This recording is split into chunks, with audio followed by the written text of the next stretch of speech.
अगला लेक्चर और ही सुंदर सुशील है, वो है OPCW द हेग अवार्ड। अब ये OPCW द हेग अवार्ड है क्या बच्चों? ये देखिए कितने प्यारे प्यारे कटोरे लेके खड़े हैं। तो ये ट्रॉफी है, दैट्स नॉट कटोरा, it is a trophy.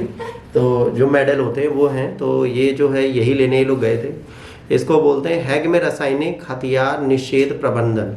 OPCW award confirm कर रहा है upon the Indian chemical council at the ceremony during 29 session of the conference, है ना, और organisation prohibition on the chemical weapon at Hague. यहाँ पर 29वें सत्र के दौरान समारोह में एक भारतीय रासायनिक परिषद को, है ना, IPCW द हेग पुरस्कार दिया गया। तो भारत में एक केमिकल कंपनी को दिया गया, इसलिए हमारे लिए जरूरी बन जाता है, वरना हम इसको जिंदगी में ना पढ़े। हम जैसे काबिलों को जब अवार्ड मिलता है तो बड़े खुश होते हैं। ठीक, अब रासायनिक हथियार निषेध संगठन 2014 में द हेग नगर पालिका के सहयोग से OPCW द हेग पुरस्कार देने की स्थापना की। सतत प्रयास उस चीज का है रासायनिक हथियार मुक्त विश्व बनाने के लिए, जो एकेडमी, शोधकर्ता, रासायनिक उद्योग, नागरिक समाज, व्यक्ति इसके लिए महत्वपूर्ण काम करते हैं। इसमें क्या मिलता है? इसमें एक पदक मिलता है, एक प्रमाण पत्र मिलता है, और भाई साहब 90,000 यूरो मिलते हैं। 79 रुपीज का है। बस ये मिल जाए, बाकी तो क्या करना है।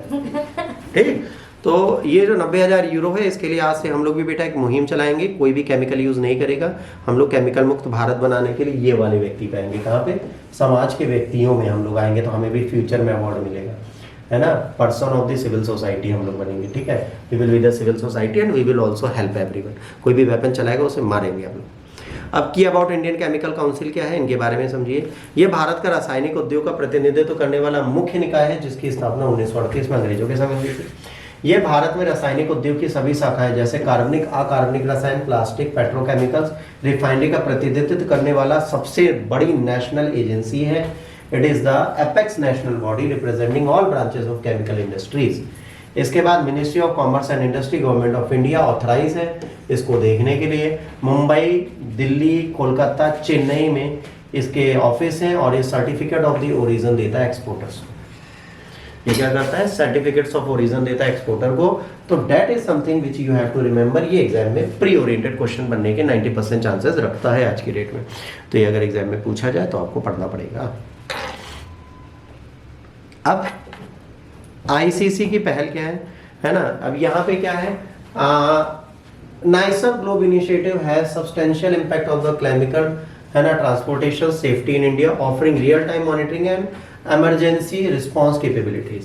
It has conducted other activities to promote chemical safety and security through its responsibility care program and introduced the security code of arts.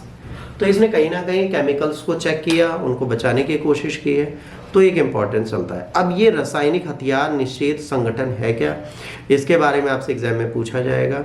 तो याद रखना OPCW को भी, ये जो बना है ना, ये जिसको अवार्ड, जो अवार्ड हमें दे रहा है, इसको भी नोबेल प्राइज मिला है। कब मिला है? 2013 में। तो ये आपको इसमें याद रखने की जरूरत थी। इसका हेडक्वार्टर कहाँ है? हेग, नीदरलैंड में। ये आपसे एग्जाम में पूछा जा सकता है, इससे ज्यादा इसमें कुछ नहीं पूछा जाएगा। अब केमिकल वेपन कन्वेंशन क्या होती है? इसकी स्थापना जो थी बेटा, बहुपक्षीय संधि रासायनिक हथियारों पर प्रतिबंध लगाती है और समय अवधि पर उन्हें नष्ट करने की आवश्यकता बताती है। 29 अप्रैल 1997 को ये एजेंसी बनाई गई थी। तो इतना इसमें था आपके प्री